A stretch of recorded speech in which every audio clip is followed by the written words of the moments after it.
everybody, and welcome to Exposed Dragged Out. My name is Joseph Shepard, and each week we dive into the lives of the individuals from a little show called RuPaul's Drag Race who have since gone on to do other things. You know, you may think that they're inside of your TV, but they're not.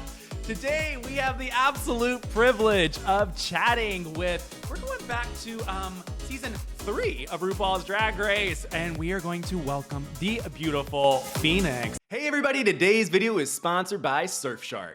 Well, Surfshark is an award-winning VPN, also known as a virtual private network.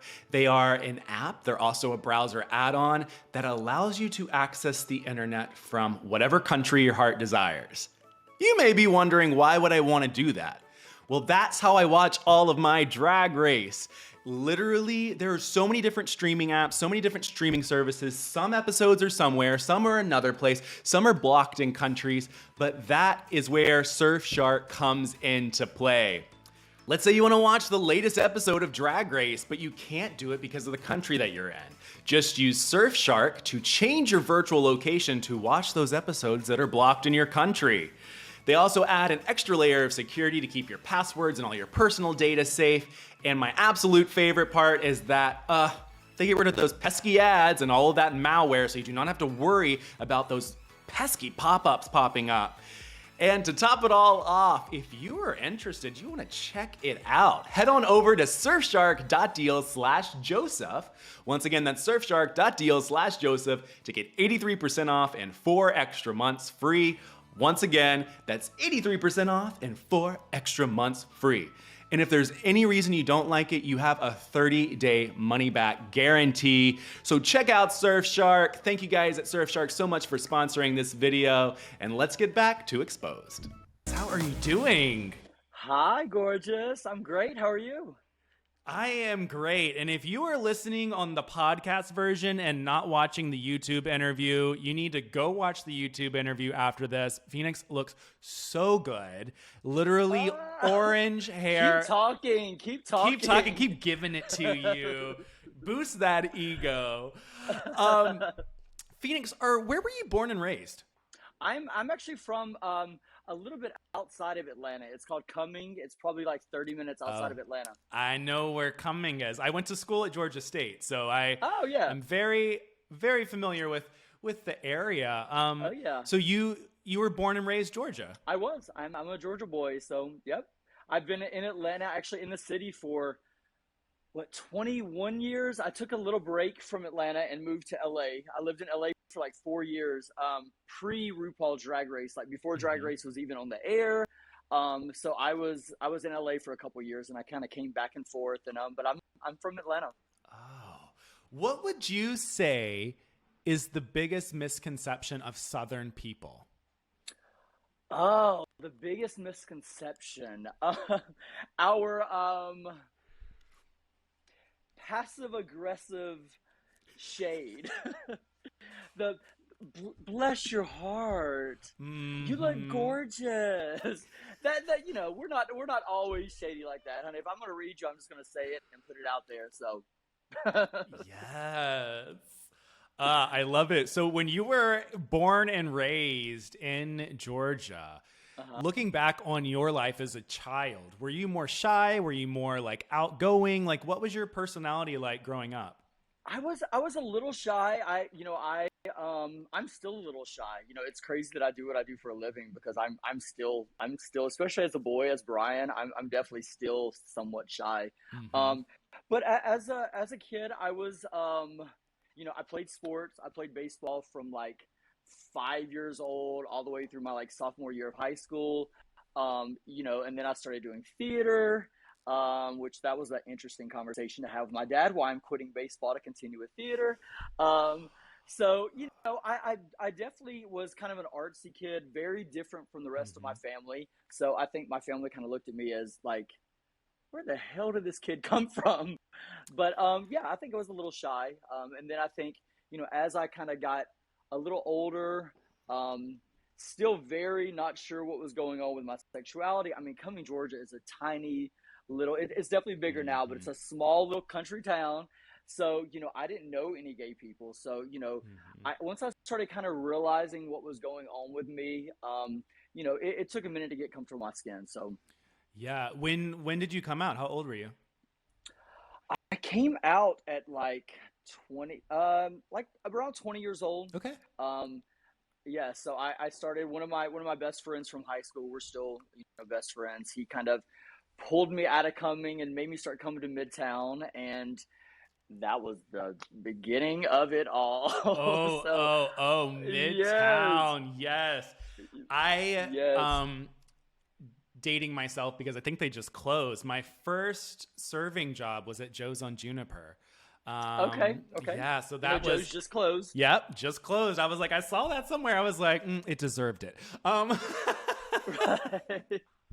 So when did you get the drag bug? Like what age were you? Because I know too, being in the South and dealing with, you know, being scared to coming out as gay, and like, you know, you said that you came out in like your early 20s. Did you ever have any like hesitancy behind it? So it's so crazy. So my friend Christian that I was talking about, he I was already in theater and in dance and performing and that kind of thing. So he was just like obsessed with drag, and he had this little muscle body and like was just not the drag type. So he was like, "Oh, you're skinny and you perform, you do it." And it just kind of he just pushed me and pushed me and pushed me, and then I started realizing that I could sneak into the bars. So I would sneak into the bars, underage, and it was just kind of my like little hall pass. And then I started doing, shows, little talent contests, and it just really took off. I was just kind of something different in the city, and Atlanta is a Mhm. really tough city to get into. There's so much drag. We've always been like one of the meccas of drag. So when I started in like 2001, it was drag Mhm. was major in Atlanta. So to be this little like 20-year old You mean in Atlanta, 2 year old? Georgia, 2 year old. and 2 year old, right? 20. No, Yeah, no, yeah, yeah, two, two. yeah, yeah, Yeah. yeah, yeah. So, being this young queen trying to make it, and it was really, really tough. And but I the right people saw me, and yeah, and it just took off. That's like really exciting too, like for it to actually take off. Like where was your home place? Like were you like at Burkhart's? What was the home? What was the home?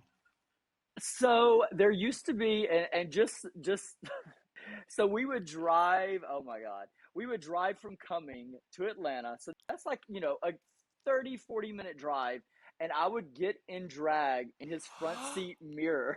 No. Yeah, that is a hot fucking mess. So I would get in drag in his mirror, and I mean, you couldn't tell me I was not the fiercest fucking thing walking through that bar though. Like it was a hot mess. But there was a place called the Metro. They've closed down, and we would go to Latin night, and it was on like Tuesdays, I believe. And yeah, I mean, I lived my little life. It was I had a blast, and there was a competition called Drag on the Edge, and I did it a couple times. I won, and it just kind of this person sees you and Mm-hmm. asks you to come work, and then this one does it, and it just kind of happens. So Yeah. but oh my God, I look at photos now, and I'm like, how fucking dare y'all let me come through here like this? I'm like, and y'all were like, yes, queen, yes, no, queen, no, no. You know, it's so true though, because sometimes you feel your oats so well, and then you look back years later and you're like, oh, that was some stale oats. What was I thinking? Honey, honey. I mean, visualize getting ready in the front seat of your car in full drag, not just putting your lashes on, in full drag. And I mean, yeah, Ugh. I do have a question that hot is mess. on your makeup right now. I want to know because I have always had the most, I only drag it up for Halloween normally, but anytime I do Hmm. eyebrows, I can never figure it the fuck out. And your eyebrows look flawless. So, Is there a secret? You know, I only use I use the Elmer's, the Hmm. purple glue stick. Um, my hair it's kind of it's soft, so it lays really easily. But they're also trained. I mean, I've been doing this for 21 years now, so they're trained. But they lay down really nicely, and I just kind of I go over it back and forth a couple of times. I actually use a toothbrush, like a hard bristle toothbrush, and I comb them down, and then it seals them. I just let that dry all the way, and then I just go over it a few times, let it dry, pack the powder on, and here we are. And then I use, some people use the brow Hmm. pomades and the liquid liners. I just use a pencil, and I've tried all the other ways to do it, and I always go back to just using a pencil. So Well, it looks fucking fabulous. Like you like I could thank never you, clock those brows like beautiful. Um thank you. I would love to know. So like you were on season 3 of RuPaul's Drag Race and I've talked to, people from Completely different world now. yeah, Completely completely different world. different world. We just went. But Right. season 3 of Drag Race, but I would love to know what the talk was like in the town from like season 1 and season 2. Were people watching it? Like, because I know it's not the phenomenon it is now. It wasn't on mainstream, it was on Logo. You could watch it like late at night and stuff. But like, what was it like those first 2 seasons that made you want to audition? Okay, so I had a an interesting experience with Drag Race. I so a little history about how Drag Race kind of started, I guess. It the original concept was very different than what it is now. Hmm. So when I first found out about Drag Race, got a fucking hair on my lip. When I first heard about Drag Race, I was contacted, and the original concept was it was a queen and basically like a plus one. It was like a helper, a seamstress, something like that. So it was a queen and a plus Okay. one.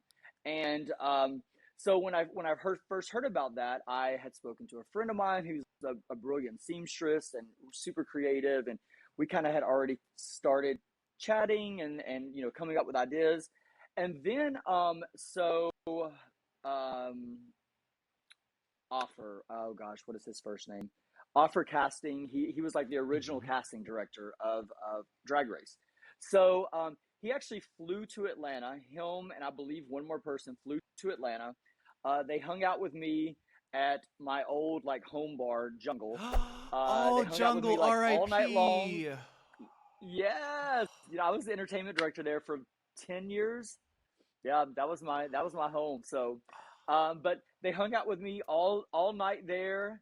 Then they came to one of my shows that like Tuesday, I believe it was, and watched me perform. Uh, had multiple conversations, the whole bit, and then that was pre season one. Okay. Um, and then I didn't make season one, but uh, I actually was one of the, if you went to logo.com, I actually did the kind of toot and boot photo review before that was a thing. It was me and my best friend John. He doesn't do drag anymore, but Megan Brooks. We actually did this kind of review of each episode on logo.com. Wow. So you were already kind of involved at like the head, like the first of everything. Yeah, I was. Yeah, I before. This was season one, and then we did not do the reviews on season Hmm. two. And I watched because of Kylie. I watched with Nicole. I didn't really watch a whole lot of season one, besides our little review Hmm. type stuff that we did. But I would kind of do it and then Yeah. forget it. I wasn't interested. You know what I mean? It just wasn't. It was just kind of a job that I did, and then season two, I was in it because of Kylie, like I said, Kylie and Nicole, but really didn't pay. Once they were gone, I was kind Hmm. of done with it. Um, and it just wasn't the buzz that it obviously is now. But I finally, me and some friends were talking and decided to audition, and yeah, because I didn't audition for season two. I did the audition for season 1, didn't audition for season 2, and then auditioned for season 3 and got it. So it was and it's an insane interview process. Like the audition process is just so draining. It goes on forever, literally forever. Every time an LA number would pop up my phone, I would start fucking sweating, and you never knew, and it could be the smallest little like, oh, we just had an easy question, and I've gotten all worked up for absolutely nothing, and then towards the end, it was like, do you have like an hour to spare? And for like this, and it was this long interview, and then I think I did one more interview after that, and then I got the psych evaluation, and then a couple days later, ta-da! Oh, ta-da! Yes. You mentioned Nicole Page Brooks. Is it true that she is your drag mother? Yes. She is one of my drag mothers. I'm weird with the drag mother thing. Nicole and I have had we have an interesting relationship. We're definitely getting better. We're getting better. We've had an interesting relationship. We both have very different, strong personalities. So, but Nicole has been, my first drag mother was Martina Diamante. And then Nicole, I just really related with Nicole a lot. And so Nicole got a hold of me, and she was amazing for me. She really was. She taught me so much. And then, we just kind of went our own ways. And I feel like my drag just changed a lot. And then, now we her drag mother, Shauna, is my mentor. Shauna is literally Brooks, yes, Shauna's my everything. So that's, I think you just go through stages of drag mothers per se, and I think it's just like, a mentorship. And then I think I just changed a lot. And once I kind of outgrew her, our friendship kind of changed. We were roommates at one point, and we just kind of went our own ways. So yeah. I mean, that's kind of like, what happens, in life, and those things happen. I've also always found the term drag mother very interesting because so many people use it in different ways. Like it could be you're inspired by, it could be somebody putting you in drag for the first time. It can be somebody who actually mentors you. So I always do find that extremely interesting to be like, what is the actual definition of a drag mother?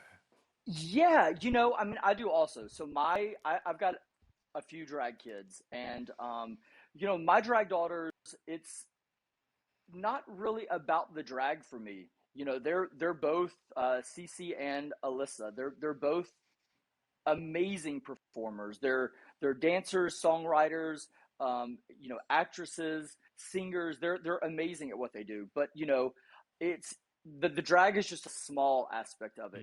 Cece, when she came into my life, she was not in the best place in her life, and I helped her get a car. I helped her get a place to live. I helped her get a job. I helped her get her feet on the ground. And for me, that's what family does. Fuck the drag. The drag girl, that's a small. For me, it was about helping this beautiful human being that I see in front of me become that. And she and both of my daughters are trans. I made Alyssa. I knew about her transition before her blood mother knew about her transition, and I helped her get on the hormones. I helped make sure she was doing things the right way. I've made sure they have money in their pockets, and for me, it's more than just drag. So they're my kids, and I literally would do anything for them. So I love that you said that, you helped both of them out on their journey. I think that that's just so hard, especially in our community, to actually have somebody to be able to look and make sure that everything's going right. And like you said, like help get the medicine, help, get the hormones, get all that stuff. Like that is so helpful and beneficial because as we know with our community, you may have parents who do not accept you. You may not have, the friends and the backbone behind it, but like doing that, makes the biggest impact ever. Just being there and helping somebody out. no, it makes a huge impact because, like, look, at the end of the day, this is this is dress Mhm. up. You know what I mean? And this all comes off, and I'm a 41-year-old man that does this for a living. And then so when I go to sleep at night, I'm Brian, and I care about what Sierra and Alyssa. Sierra is CC. Sierra's her legal name. I care about where they're Mhm. sleeping and how they're waking up. I don't care about they're amazing on stage. I already know that. So as their drag mother or father, I want to make sure that their actual life is together. So for me, that's what being a drag mother or drag parent is about.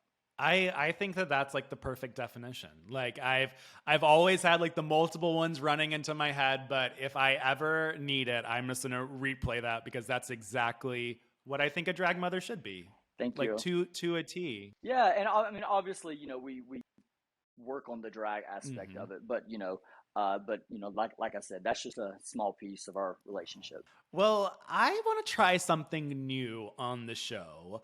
I have right Okay. here, you're going to be my first trial. We're going to see what happens if it doesn't work. If it Oh doesn't God, work, then it's going to get cut. But try it out, honey. Let's go. I have a lovely. This is called a fandom page of you. So this is like where they put all of the queens. They Okay. put random facts and stuff. And we're gonna go through this right now, and I'm gonna read this out. And if there's anything that's true, fake, whatever, because there are moments and you girls are like, what? How did this even happen? I feel like sometimes people make up your own biographies. I'm like, what is going on? Um, so we are Okay. now on your time on RuPaul's Drag Race. This is what the biography says. Oh God. When Phoenix entered the workroom, she was wearing a similar outfit to India Farah, causing cattiness. Sh- So you walk into the the meme, workroom. the meme that will literally never ever die. In that moment with me in India has been turned into everything. Everything. Like literally from political to I mean everything. You guys were the original. Do you know that picture that's like Spider Man pointing at Spider Man? Yes. Y'all were like the original that. Yes. I I would like to know. So was that planned at all? Like, did the No, producer tell you anything, or was it just nothing at all. purely? Pure coincidental. I mean, and I knew of India before being on the show, just from the pageant circuit and that kind of thing. But we had no communication. I mean, I really didn't think much about it on it. Like, no fucking Mhm. lie, I really did not think much about it when she walked in. Eh, the look. My face does a lot of things, so the Mhm. look that I gave, I don't believe was necessarily for India. It looks like it, but I mean, I really didn't think too much about it. I mean, we both, yes, the hair was similar. It's not the Mhm. same wig. If you catch the correct angle, it's not the same wig. It is very similar, and we both had some patent leather on. But I mean, girl, it's fucking drag. We all wearing patent leather. But it just everyone's like, that had to be planned. That had to be planned. I'm like, no, it wasn't You're like, planned. no, that was not planned at all. No. She was safe in the Christmas sewing challenge in episode 1. In Untucked, she told Stacey Lane Matthews that she was not competition to her, and you fought with Venus Delight over the crushed ornament idea for the outfits. Is this bringing back memories? Girl. You know what? Okay, so I do not. I have such a weird thing with Drag Race. I have this like love hate Mm-hmm. thing with it. So I actually do not watch my season. I have not watched my season in, I mean, years, years. So the only time I ever get this kind of stuff is chatting with people like you, or when Uh-huh. it pops up on my social media. But like, yeah, this kind of stuff is so funny to me. Like I did say that to Stacy, um, and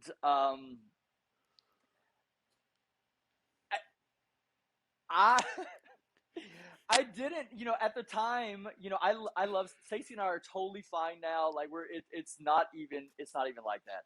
But at the time, I was young, dumb. I was like, I don't see you as Yeah. competition, you know. But it's also people need to understand that I am from an area where pageantry is huge, Mm-hmm. and part of pageantry is getting into people's heads and playing the game of it. And you know, we're on a reality show. We are on a Mm-hmm. competition reality show. And that's what people just do not understand, I don't guess, that it is a competition. We are all there for the exact same reason. We're Yeah. all there to play the game. And RuPaul's Drag Race is a game. And we're there to play the game and we're there to win. Mm-hmm. We didn't all take this journey, go through all the work, spend the money, do all of this just to get kicked off second. Yeah. We're there to win. So part of it is, in my mind at that moment was she ain't competition to me. I also I like look at it too, and those early seasons were also during the era of like reality gold. Like, every show on VH1 was I Love Somebody or a dating show of like a former pop star or something. And the cattiness and all of that was what was the tea in the moment. And Right. now the shows become very, I would say, very streamlined. Like, nobody's Yeah. technically going at anybody's throats. Nobody's doing anything crazy. I I Everyone's was scared now. rewatching. Yes. Everyone is scared now. Everyone is scared. They're scared of being dragged by the fans. They're just really scared of their brand. Mm-hmm. And it is I get it. I get it. Honey, I call so much bullshit because of that one little moment. And it was a moment that was so driven by producers. It was dropped. It had been completely dropped. We had moved on about it. And so behind the cameras there are producers sitting there. And one of the producers was just staring. She was staring, and I mean a hole through me and Stacy. And she starts going. She was like, "Okay, everyone stop. Stacy, something looks like it's bothering you. Are you okay?" She was trying to stir it back up. And Mm-hmm. it really and it obviously they pulled this situation. It is it's a reality show, a produced reality show. Yeah. And things that you guys see probably aren't as serious at the moment. Like I said, it was, we obviously I said what I said. Stacy had her reaction, but then we moved on, and then it did turn into more of a Mm-hmm. situation because of producers, and obviously if producers are like pull this story out of you, it's going to happen, and that is what Yeah. happened. I did say it, and like I said, Stacy and I are fine now, but you know, we all, I mean, that was 10 years ago, I guess. Right? It's crazy. It's so crazy. I also think that it's crazy that, drag in the mainstream has changed so much over the past 10 years. Like, Oh my God, yeah. I mean, seeing people accept it compared to what happened 10 years ago is insanity.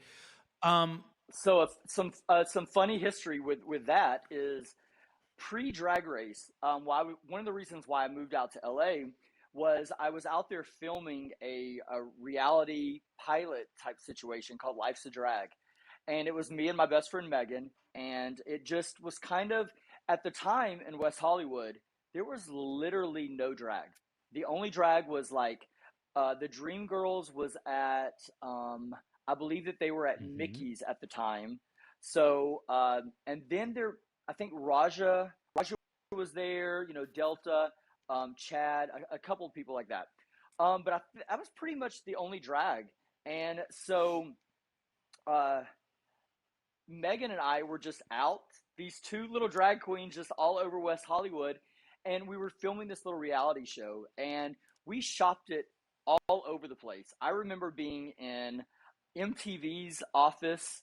I remember being in like Lifetime's office, um, uh, E's Wow. office, and MTV told us that there was something here. They didn't know what to do with it, but there was something here. And, we were all excited, but, we were ahead of the time. I mean, that's just like really the only way to put it. We were shopping this little Life's a Drag television show around, and but just people just did not know what to do with Mhm. these two drag queens and following their story. And now I look at it, and I've spoken to the producers that was doing that show, now, and we just laugh about it because it just people weren't sure what to do with us then, and then now you look at it, and drag is this phenomenon that is literally Yeah. worldwide. I did that, and I was on. So Janice Dickinson, she used to have a modeling agency show. I was Yes. one of the runway instructors on that. So if you go back and watch that, so I was, I'm gonna have to. yeah, so I was doing that, and at the time people were just like, Phoenix is in drag on television? Like, what is going on? Mhm. It was just you really didn't see a whole lot of this, on mainstream television.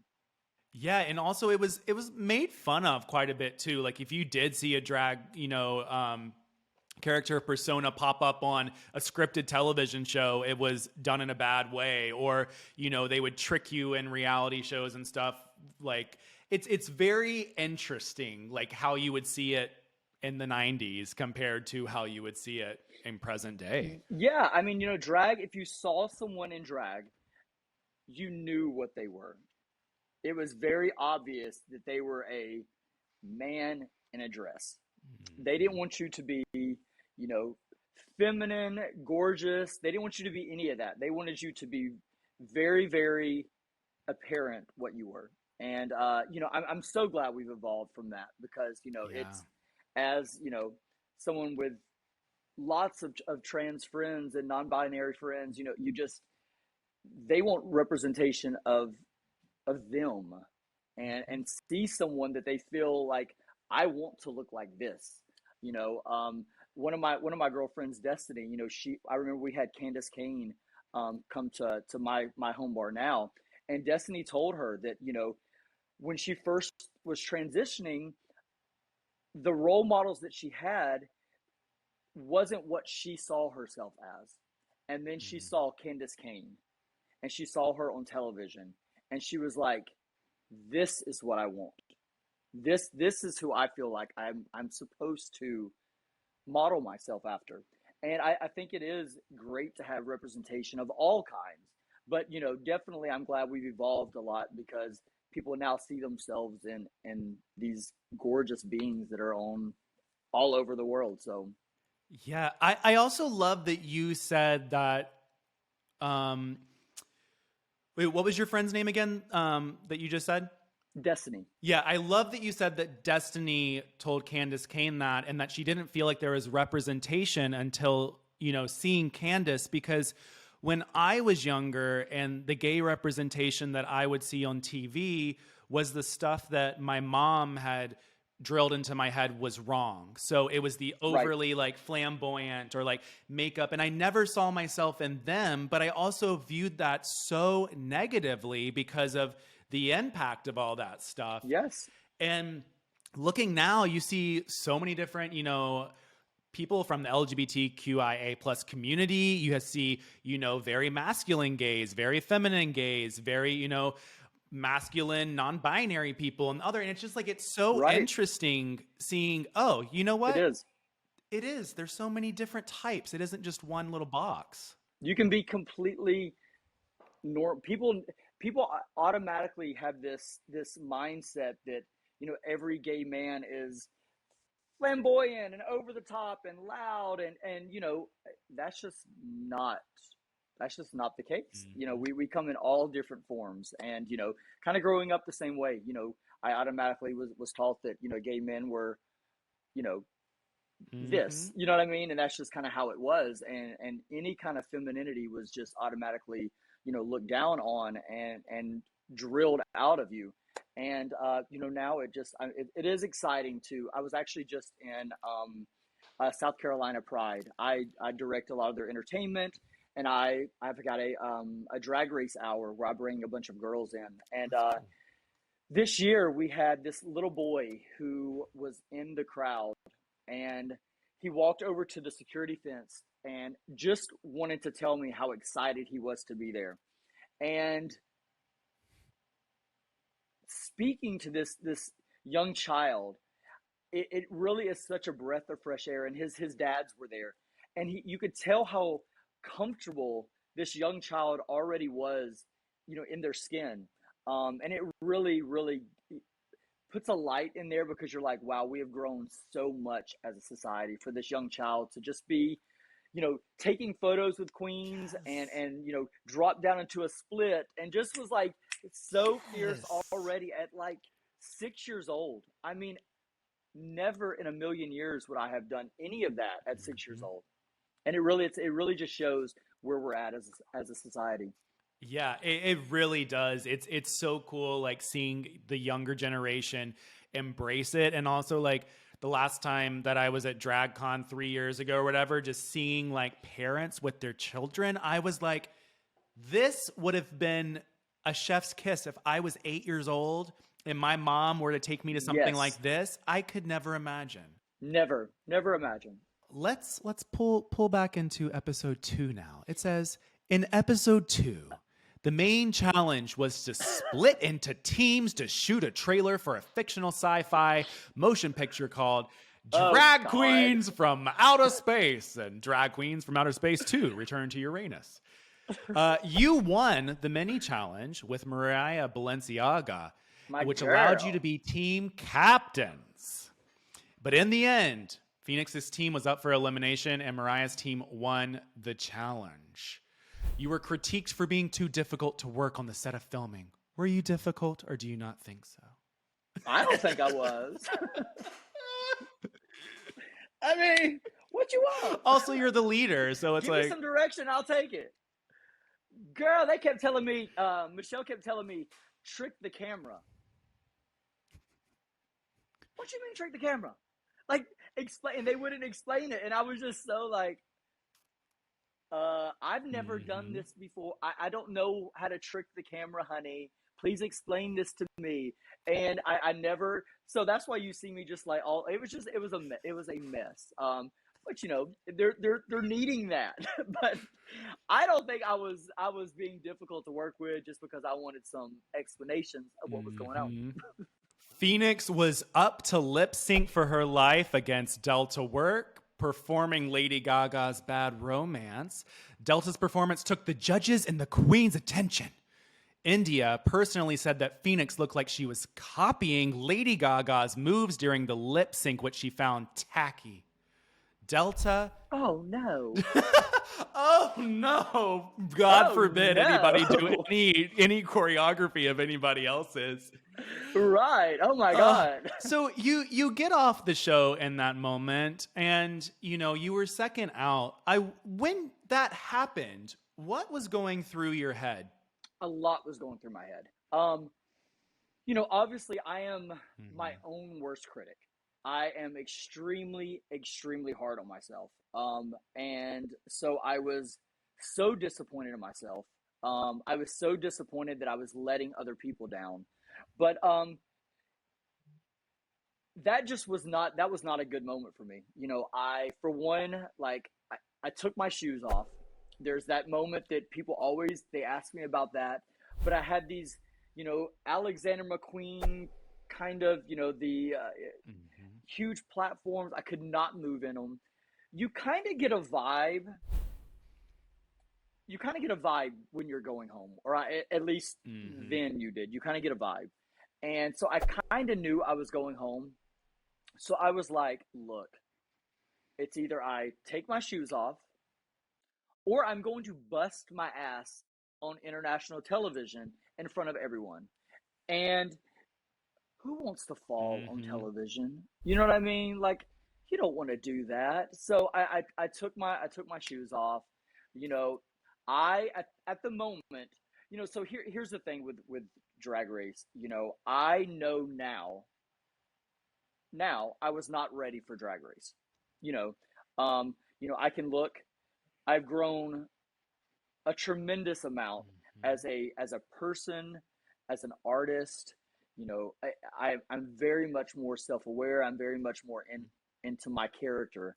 Then I was in this kind of Gaga era where I was just trying to be all out of the box and different. And so when I performed the Lady Gaga song with the cage on my head and all that kind of stuff, like it was you know I thought I was supposed to get up there and give you Hmm. Gaga because that was the moment I was in. And it's really funny that I was cut on a Lady Gaga song because that was who I was kind of relating my drag with at the time. Um, so when I got kicked off Yeah. with it, I kind of knew it was happening. You know what I mean? I knew that they were not sending Delta home then. They were just not. Like, once Hmm. again, produced television show. They were not sending Delta work home then. Um, so we went home. I was very disappointed in myself. You know, um, uh, but once it happens, I just wanted to get my shit and get out of there. I just was ready to go. My experience was done. It was over with. I just wanted to go. And it's such a crazy time because when you're kicked off, you're kind of held. All the girls are kind of back there. Then they move them out, and you don't see anyone else. And you're back there kind of alone. And Manila actually had written me a letter, and I think I still have it. It was super sweet, and left it on my station. And we just kind of packed my stuff up, and that was it. Well, And it was disappointing. mhm. It took a minute to kind of get over it. When I got back, because like I said, I am extremely hard on myself, and I know that my friends and people that support me expected more out of me, and I kind of was afraid of letting them down. I definitely let myself down. um but it is what it is. Well, I mean, you did it. You were on it. You're out second. It's not the end of the world. You're still working. You're in Atlanta. It's 10 years later. So, Nope, honey. yep. I was working before Drag Race. It's funny. People are all the time like, Working. "So what have you been doing since Drag Race?" I'm like, the same thing I was doing before Drag Race. Drag, girl. Like, what? What do you think? Like, I mean, it's Drag Race is and like I said, I have a very love hate relationship with it. There's a lot of stuff that I've really loved about it. There's a lot of stuff that I've hated about it. I'm not one of the most Hmm. active people with RuPaul's Drag Race. Um, and it's kind of both ways, I guess. I think it's by choice, but also they really Yeah. haven't done a lot to make me want to be involved.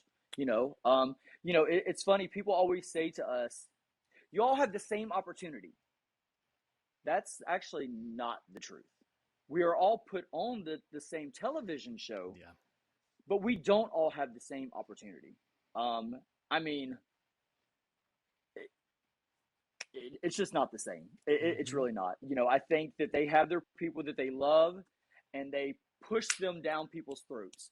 And the more Yeah. you see someone, the more you're going to be a fan of them. And if I had a full production team behind me that was constantly showing my face, people would be very intrigued by me. Like me, not like me, you would be intrigued by me. And I Hmm. didn't have that opportunity. So as the years went on, Yeah. I moved on. And I would I'm very much in the business world of entertainment, of drag. I have my own production company. I produce shows all over the country, all over Atlanta, throughout Georgia. I have ran, what, now this is my fifth club I've ran all the entertainment for. Yeah. I've done a lot. And I think that people, you know, um, automatically think because you're not on every tour that's traveling the Mm-hmm. world, that you've just kind of fallen off the earth. Honey, that's not the case. You know what I mean? It's just not the case. And so I would love to be on All Stars if I got the opportunity, and it's mainly to show. I mean, Yeah. girl, do a side by side of of me now and me then. It's because I would love to reintroduce myself to the world. I'm a completely different person, different artist, different queen, and I would love the world to see that, because I teach my younger queens, Mm-hmm. the more you do something, the better you're going to get at it. And I am a huge example of, if you put the work in, you're going to reap the benefits of it. And I've put the work in. I've dedicated myself to this art form, and I've really really worked my ass off, and I think Mm-hmm. that's something that a lot of people don't really get to see, and that's fine. I do drag for me. If other people love it, thank you so much. But I started this because of me. That's the most important thing that I've learned for myself over the past couple of years, is just doing something that you love for yourself, and to stop just like trying to fit into a mold of what somebody else wants. Or it's your career. At the end of the day, it's your career. You get to choose whatever you do with it, but you should never let Yeah, anybody else try to guide it or try to do it, because like, it's you know what you like. yeah, and I think one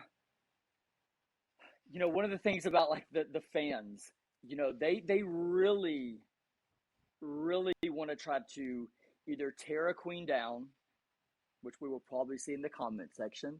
They will try to tear a queen down. They will pick you apart. They will tell you should be doing something. The best thing in the world is when like a 12-year-old messages me and tells me how to do X, Y, or Z. I'm like, shouldn't you be practicing your ABCs right now instead of fucking with me? Like, honey, please go talk to your mother and leave me alone. You know what I mean? It's so Mhm. bizarre. I just, they really do though. And the fans, I wish that the fans would just stop being so hard on the queens. I really do, because it really, it really takes a toll on some people. You know, I've been in this business a long time. Yeah. I'm good. I've got thick skin. It took a lot of work to get the skin that I have. But I mean, I've seen queens stop doing drag because of RuPaul's Drag Race. I've seen queens beat themselves up, cry in the corner because of RuPaul's Drag Race and the fandom, and it just needs to Yeah. stop. I mean, we're all artists, just doing what we love to do. If people are entertained by it, if you love us, great, great. You know, I've met some amazing, amazing people through my journey of Drag Race, literally all over. I've had messages from all over the world. I've met some truly amazing people, but I've Yeah. also had the opposite. And it's just, and I know you take the good with the bad, bad with the good, but just, I mean, at the end of the day, we're all artists. We're sensitive about our shit. Erica Badu said that perfectly. And, I mean, I wish the fandom would just kind of understand that, and understand that you're watching a produced reality television competition show. And everybody is an actual human being. I think that sometimes fans or the fandom or the one part of the fandom that's not as positive as the other, I think that they always just concentrate on a certain mold, or like it's like they don't believe you're a person.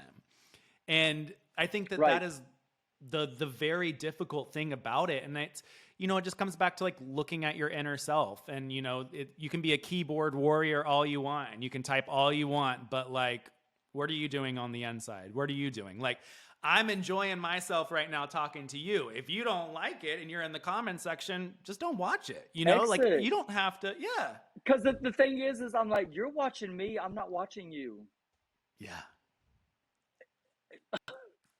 And I mean, like, um, girl, like it's, and that's just, I don't really, I don't ever understand. I can't imagine. I can't imagine going to someone's DMs, their comment section, their anything, and ripping them apart. Mm-hmm. saying something extremely negative. I can't imagine doing something like that. For Yeah. one, I have a life. I don't got time to do all that. But I can't imagine being the kind of person that would enjoy and think that it's necessary. It's mind blowing to me. It really, really is. Especially in the world that we're living in today. It's mind Mm-hmm. blowing to me. And I think too, like, adding on top of that, it's just as social media has become so much bigger, people feel like they can be unapologetically a bitch and think it's themselves, but it's not technically themselves. Like I recently somebody Because chances are you're not going to say it in person. Yep. You're not going to do it. Exactly. You're not going Exactly. to do it. This is my last drag race question for you. I just want to know, when you got off the show, was work easy to get or was it hard? Because I do know that like at the season 1, season 2, like I had talked to some queens and they were like, when I got off, like people didn't want anything to do with me. Like, was it easier for you to find work or was it harder? So I came back to Atlanta and I, started working again. As far as traveling and stuff, so I did travel some. Um, it had its ups and downs. Sometimes we're really, really busy and I was gone all the time. And then, sometimes it wasn't. I had a lot of management issues. I went through multiple managers and, I had a manager that was clubs would contact them for me and they would send one of their favorites. And finally, a club contacted me and was like, I keep trying to get you, but they're trying to put X, Y, and Z to me. So, I dealt with that. I dealt with another manager who I believe is in jail right now. For just, I went through a lot of issues. I had another management that they just were overwhelmed with the amount of people they had, and I'm very self aware. I know I'm from season 3. I was kicked off second. I know that I'm probably going to need a little more push than, you know, Shangela. Mm-hmm. You know what I mean? Like I'm going to need a little more push, and I'm good with that. Like I said, I'm very self aware. Got it. But they would never do that, and I would never get work. And finally, I was just like, why don't I just do this myself? So, I went through a long period of time. The whole beginning of my drag race was kind of wasted because of management issues. And I was young. I didn't Mm-hmm. know what I was doing.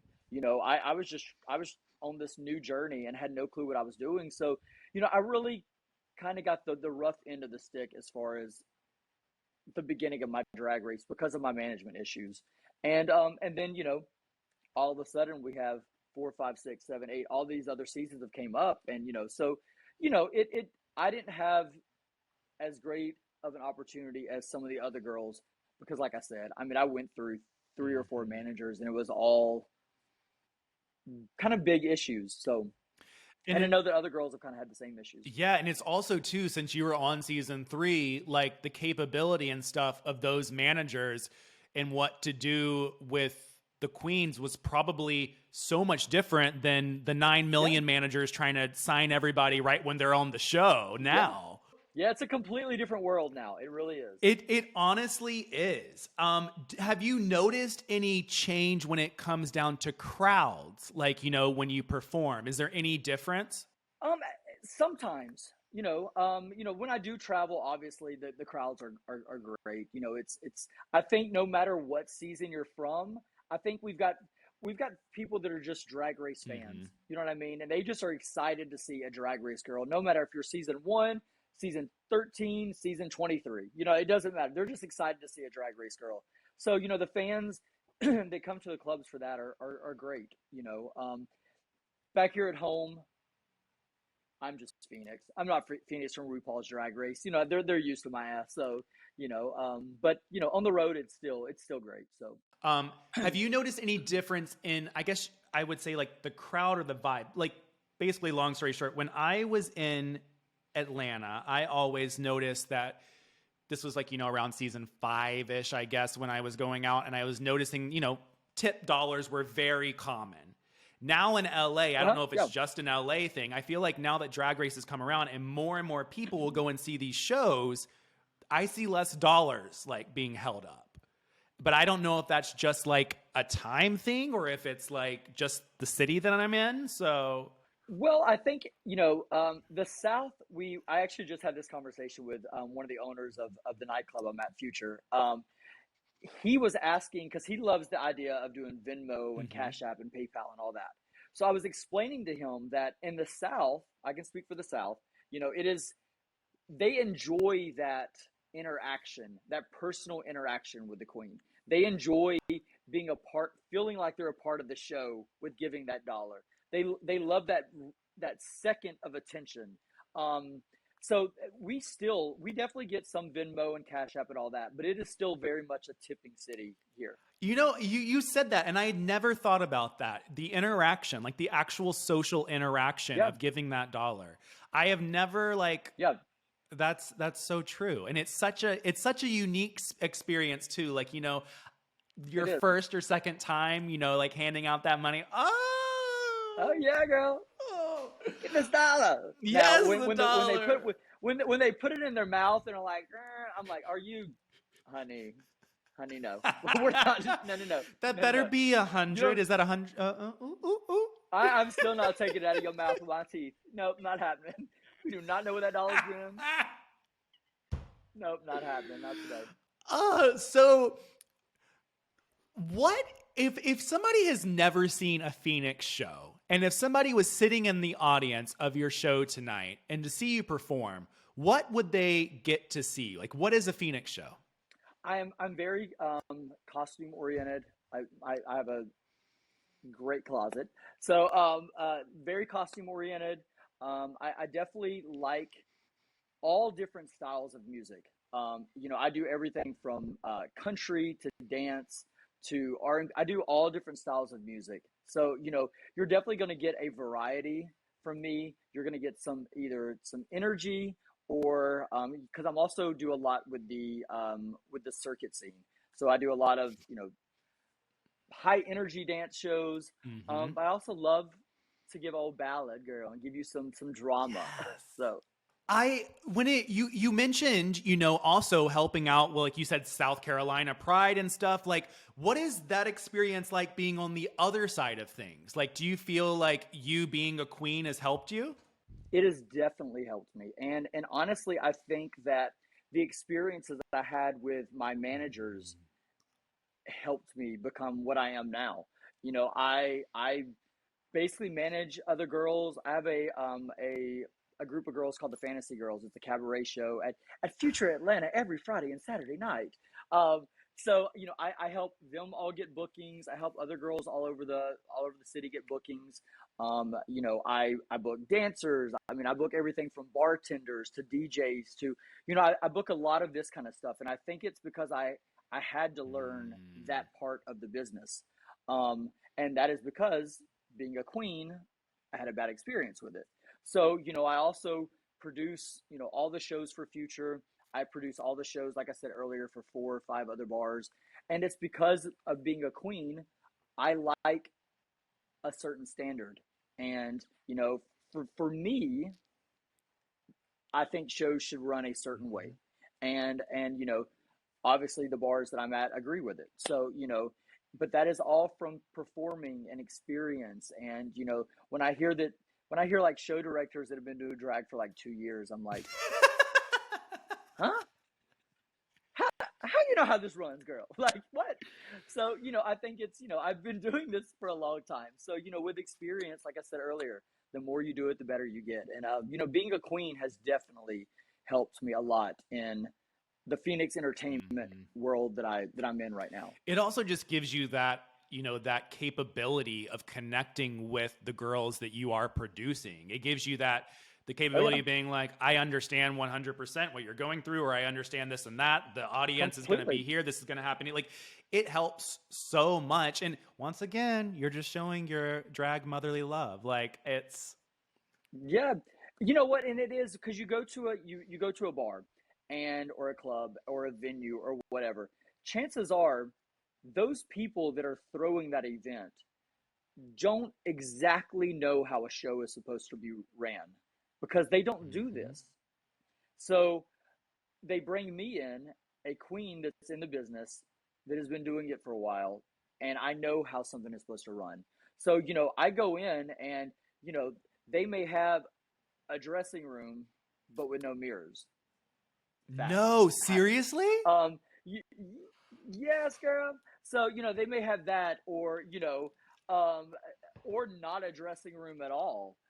I mean, or the lighting may be horrible. And, we all know that drag, you got to have the light, Mm-hmm. girl. Like, so, the lighting may not be right. And, it's all of these little things that I can go in and I'm like, fix this, we need this. And it's because this is what I do for a living. So Do you have a preference of one over the other? it depends on the day. it depends on the day. Like some days I'm like, I do not want to be up in this shit. So, I would much rather be, behind the scenes and that kind of thing. But it really does. I love the business side of it. I love drag, period. The business of it, the art of it, being in it, I love it. I'm a fan of drag. When I hang up my heels, when I decide to stop doing this, I will still be a fan of drag. And so, do I want to necessarily do this forever? No. I would love to always have my hand, but I would love to always have my hand in it somewhere. So yeah, I mean, I think it just depends on the day which one I like better. Mm-hmm. Well, your makeup literally, like I just keep looking at you. I like everything about this look you're giving me is so good. When you Thank you. have put on makeup, hair, everything, how long does it take you to do your makeup? Like, are you now a seasoned like bop bop bop bop, or like how long does it take? Start to finish, this took me like an hour and 15 minutes. An hour, about an hour, yeah. When you started drag, how long did it take you? Whatever the car ride was from coming to Atlanta. Yeah. You said whatever it is. 30 minutes. This little CoverGirl foundation that I would put on, oh, honey, they couldn't take me. As we close all this out, I have my obligatory questions that I ask, but I would Okay. love to know what you think the biggest misconception of Phoenix is. Biggest misconception is that I'm not nice, that I have a bad attitude, because people saw me from a reality show Mm-hmm. 10, 11 years ago. You know, I did have a little attitude there. Some people just didn't necessarily know how to take my personality. But once again, we've all I always tell people, think about how much you've changed in 10 years. Yeah. If you haven't changed in 10 years, that's a whole other talk show. You know what I mean? But like, think about how much you've changed in 10 years. So, the biggest misconception is probably the attitude and how I am as a person, Mm-hmm. And I I am a nice person. I love people. Um, you know, if you walk up and speak to me, I'm going to speak back to you. We're going to have a conversation. You know, you be nice to me, you get it right back. Mm. Yes. But that's the thing, that is one of the things that's kind of haunted me from drag races is, you know, people just automatically thought I was this raging cunt. And I'm like, no, I'm not. You're like, no, So I please. think that I'm not. And I think that's I think that's one of the big ones. So If you could swap shoes with the drag queen for one day, past or present, and live in their life, who would it be? oh my gosh. Shangela so that I could empty her bank account. That was a good Hey, answer. Shangy. That was a good uh, answer. Empty that account um, out. Shangy's my girl. I don't. Oh my gosh. Maybe someone like Divine, Yeah. just because she was in such a different. I don't necessarily. I wanted to know her mind because her mind was twisted as fuck. But to see the stuff that she got to experience when drag was just not what it is now. Like Yeah. we were talking earlier, it was such a different world. So just to experience drag in the moment she was experiencing drag, I think would be really, really fucking cool. Yeah, that's who I always go to. I'm like Divine on like a John Waters movie. Like I would love to just see what Yes. that one moment. Like, Yeah, because it was just such a different world. hmm. And my last question for Okay. you: Make it a good one. Oh, it's going to be a good one because you have to leave the kids with some wisdom. I always love Yes, asking, girl. what is words of wisdom or a piece of advice that either you've been given or that you live by that other members of the LGBTQIA plus community should probably hear? Honestly, and it's so cliche, but this all gets better.